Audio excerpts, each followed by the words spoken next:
Fair skin obsession. आपण आज सुद्धा इथेच का बरं अडकलेलो आहोत? मी स्किन डॉक्टर आहे. मला भेटणाऱ्या बऱ्याच पेशंटचा पहिला प्रश्न असतो, डॉक्टर स्किन फेअर होईल का?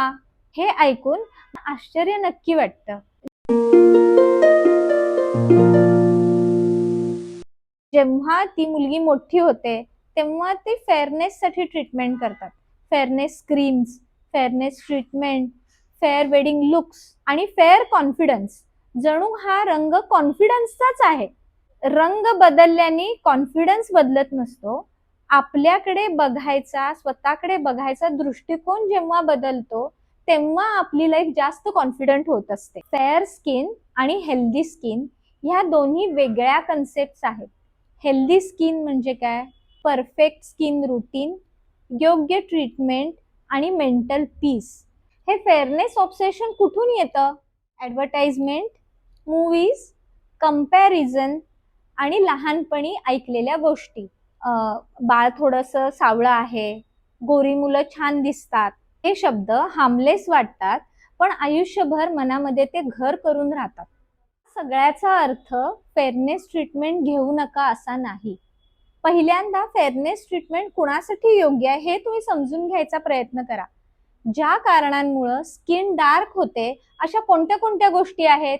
Number 1 thyroid problems, number 2 infertility treatment long term साठी झालेली आहे, नंबर 3 लॉंग व्हायरल इन्फेक्शन झालेले आहेत किंवा कुठल्या इतर कारणामुळे तुमचे मेडिकेशन्स लॉंग टर्म झालेले आहेत, ऍक्सिडेंटल फ्रॅक्चर झालेले आहेत, ती स्किन खूप दिवस प्लास्टरच्या आतमध्ये अडकलेली आहे ज्याला व्हेंटिलेशन नाही आहे तर त्याचा स्किन डार्क होतो.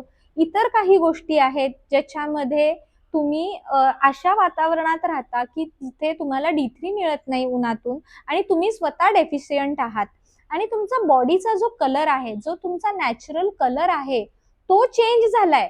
त्या ठिकाणी नक्की मी रिकमेंड करेल की तुम्ही योग्य डॉक्टरकडे फेअरनेस ट्रीटमेंट घ्या.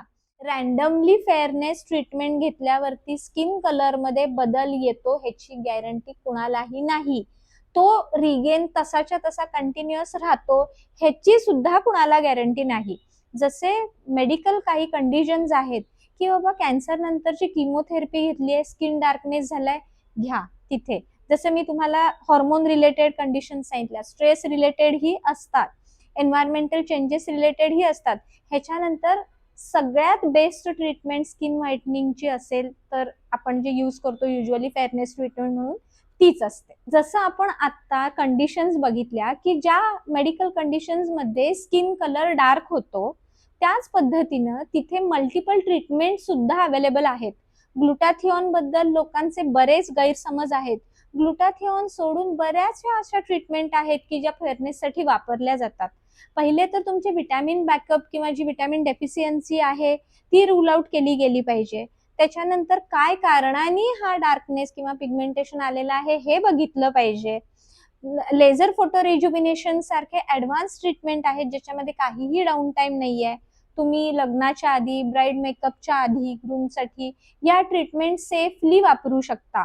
फक्त हे मेडिकल कंडिशन्स इव्हॅल्युएट करणे, पर्सन टू पर्सन त्याचा डोस ऍडजस्ट करणे, त्याचे बिफोर आणि आफ्टर इफेक्ट्स कंट्रोल करणे, ह्यासाठी माझा ऍडवाइस राहील की डॉक्टर गायडेडच ट्रीटमेंट घ्या. ब्लाइंडली ह्याच्यामध्ये ट्रीटमेंटमध्ये तुम्ही कुठलीही रिस्क घेऊ नका. आपल्या पुढच्या व्हिडिओमध्ये स्किन केअर रुटीन बद्दल एक वेगळाच विचार मी मांडणार आहे. याच्याबद्दल तुमच्या जर काही शंका असतील तर मला नक्की कमेंट करून विचारा, आपण त्याच्यावरती डिस्कशन नक्की करूया. आणि तुम्ही जर पॅरेंट असाल तर हा व्हिडिओ नक्की शेअर करा.